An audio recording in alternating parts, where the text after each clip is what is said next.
Hello, my name is Charles, and in today's video, I wanted to continue our How to Code series.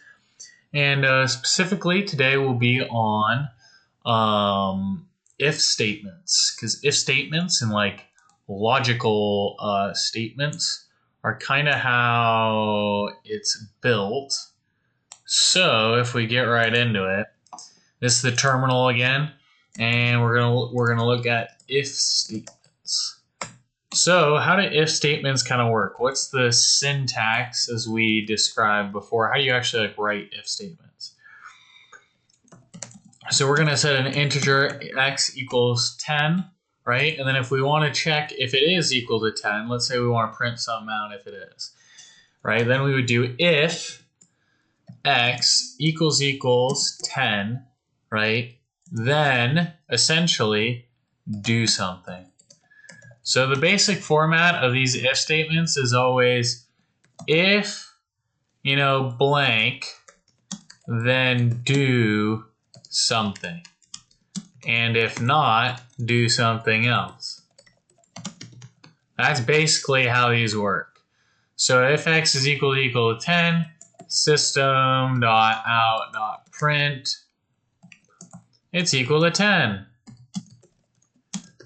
And then, let's say it's not, right? Then we're like, oh, what do we do if it's not, Then it's like, well, else if, x, or then we do like else, which is basically saying if it's not, we're going to be saying system.out.print, it's not equal to 10.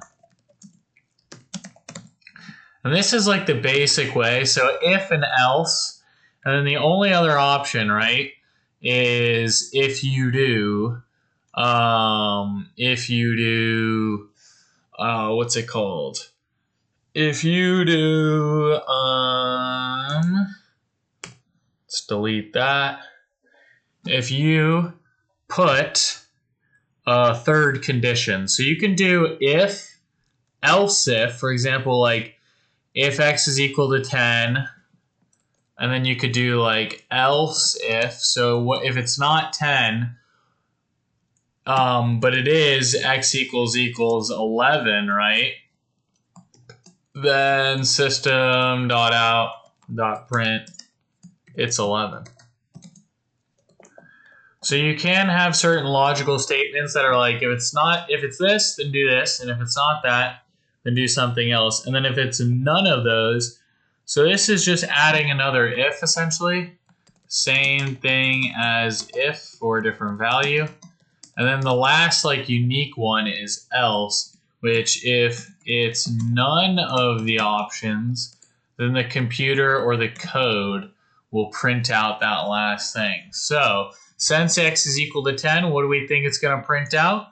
Well, if we run it right here and we go to the console, now it's going to do some stuff here to scan, but that's no big deal. That's just Replit being Replit. That's the IDE I'm using.